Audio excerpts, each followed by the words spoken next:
Nous changeons de rapporteur. C'est maintenant Madame Bovier-Lapierre qui nous présente un rapport sur les participations financières des familles accueillies dans des établissements de petite enfance.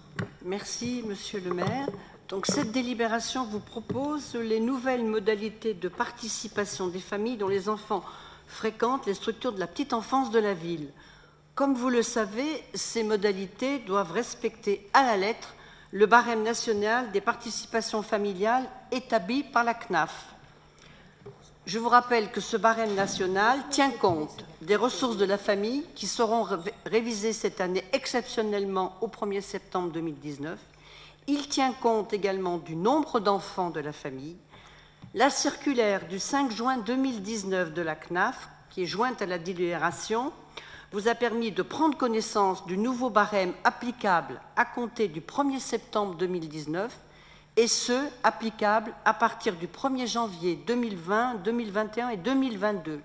Donc, outre les ressources et le nombre d'enfants des familles, bien logiquement, leur participation financière tient compte également du temps de présence de l'enfant dans la structure et du temps de fermeture de l'établissement sur la période réservée par la famille.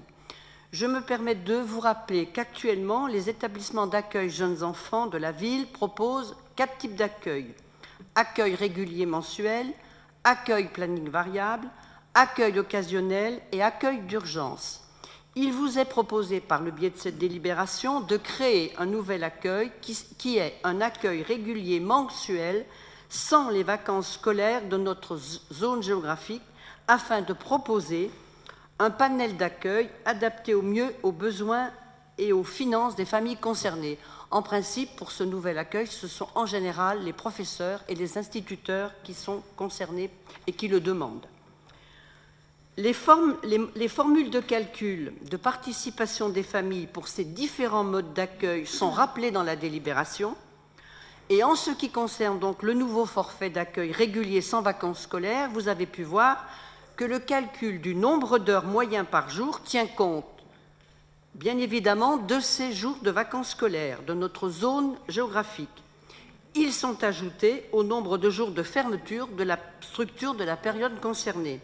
De plus, quel que soit le mode d'accueil de l'enfant, la circulaire du 5 juin 2019 impose, à compter du 1er janvier 2020, que les dépassements de réservation soient facturés selon la règle suivante, à savoir chaque demi-heure commencée, mais cette demi-heure, c'est horaire cadran, et comptabilisée tant du côté des heures réalisées que du côté des heures facturées. Cette obligation conduit donc le service petite enfance à modifier les horaires d'ouverture et de fermeture des établissements qui ouvrent et ferment au quart d'heure cadran.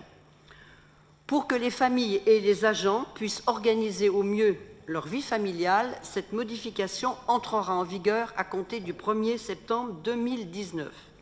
Conformément à la règle, ces différentes modifications seront intégrées au règlement intérieur des différentes structures. En conséquence, je vous demande, mesdames et messieurs, d'approuver les nouvelles modifications de tarification de l'accueil de la petite enfance à compter du 1er septembre 2019, de décider de son application à l'ensemble des établissements concernés de la ville et de dire que les modalités pratiques de facturation seront reprises dans le règlement de fonctionnement des établissements d'accueil du jeunes enfants. Merci. Et si vous m'y autorisez, Madame le rapporteur, je rajouterais bien et de soutenir l'action engagée par l'AMF vis-à-vis de la Caisse nationale d'allocation familiale.